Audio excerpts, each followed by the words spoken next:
اهلا وسهلا بيكم في قناتنا افتكاسات البيت المصري. النهارده جايين نعرض لكم المنتج الحلو ده، حافظ الطعام. اكياس كده صغننه وحلوه قوي، بتغنينا عن ان احنا نقعد نفضي الاكل في علب، والعلب لعلب اصغر والكلام ده كله. فده حلو قوي، بيحفظ الاكل وهو في الطبق زي ما هو. ساعات كتير اولادنا بيتبقى فيه في الطبق حبه رز كده بحبه خضار، او حبه خضار كنتي غرفاهم وعايزه تاكليهم بكره، دخلي الطبق ده في الميكرويف زي ما هو.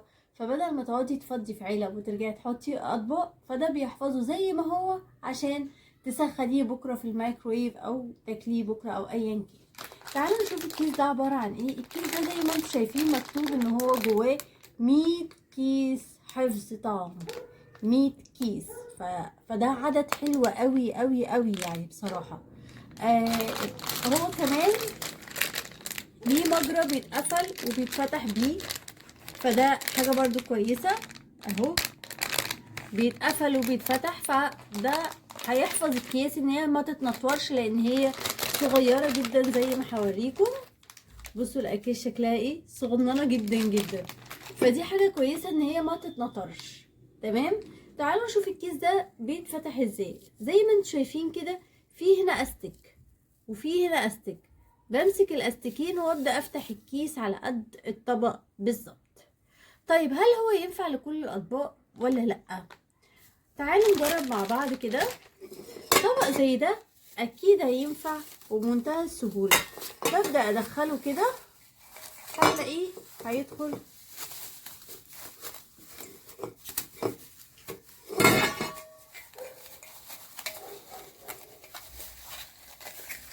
اهو، دخل بمنتهى السهوله.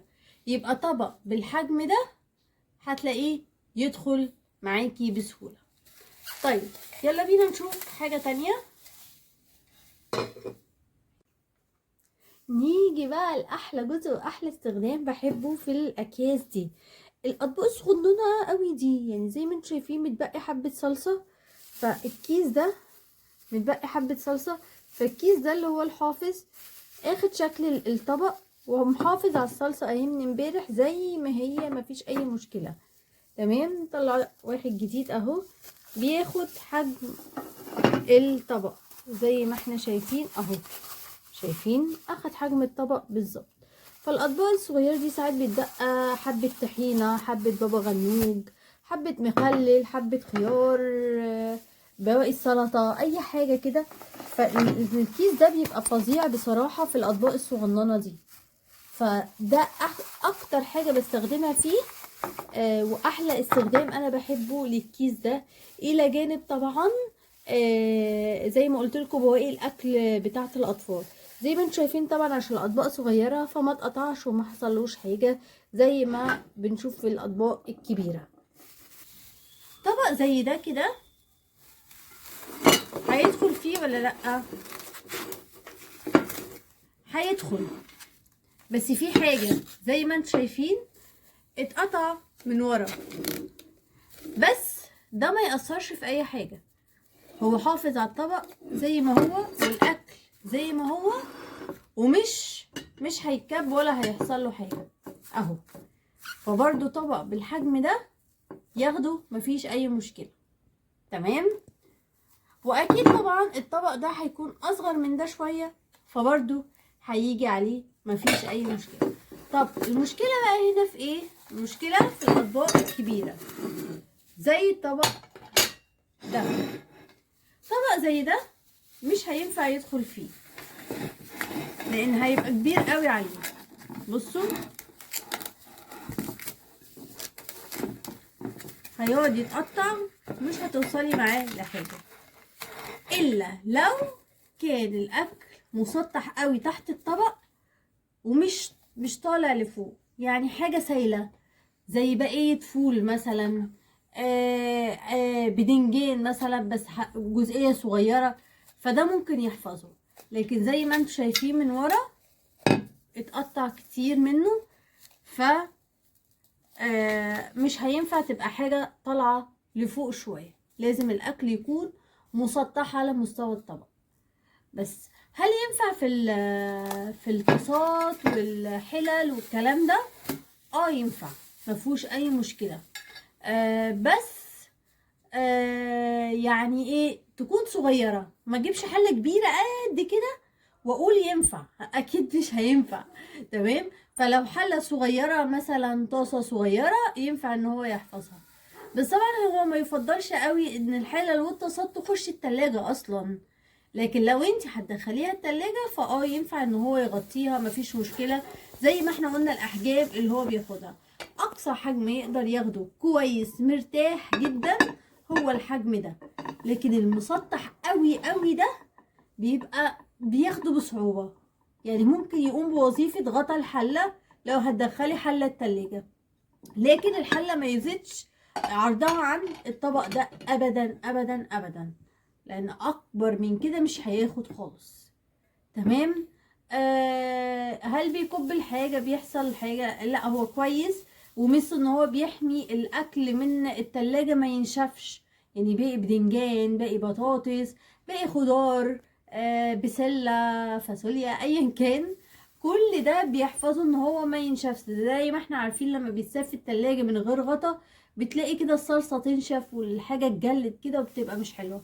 فالغطا ده بصراحة حلو قوي وعملي، ان هو بيحفظ الحاجات دي. في كمان غطيان بتبقى طويلة قوي، زي انا عندي حلة الغطا بتاعها ليه بوست عالي، فده عشان ادخله التلاجة مثلا بتضطري ان انت تقلبي الغطا على ظهره، فالبوز العالي ده بينزل جوه الاكل، فبيبقى مش حلو بصراحة.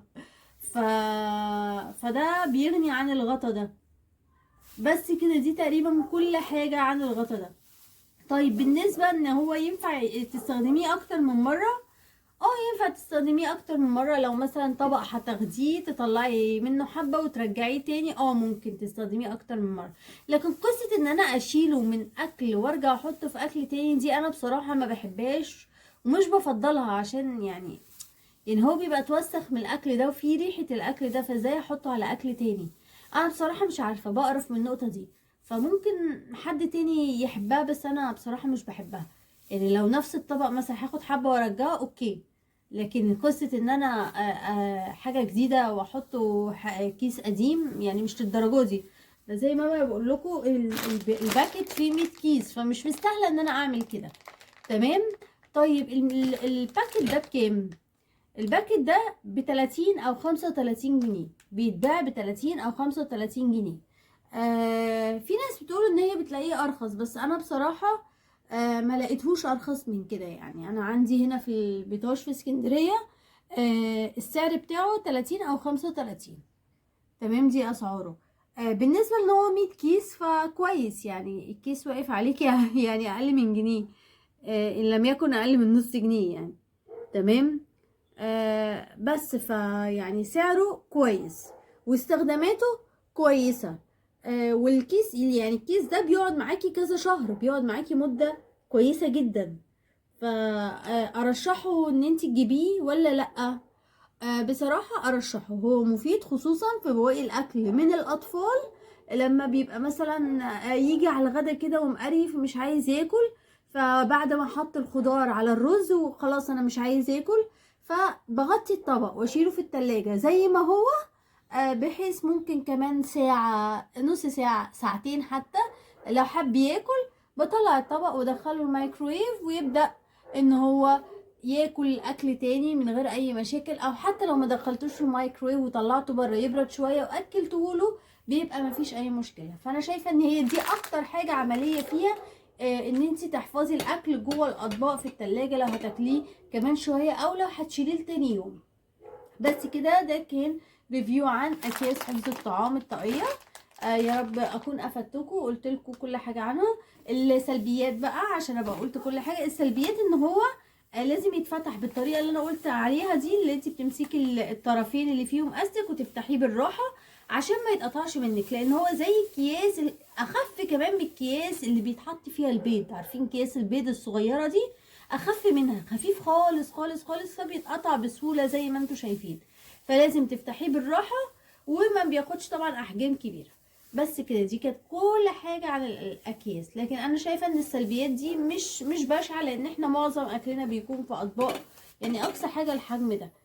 بس كده، يا رب يكون الريفيو عجبكم. أشوفكم في ريفيو جديد مع قناتنا افتكاسات البيت المصري.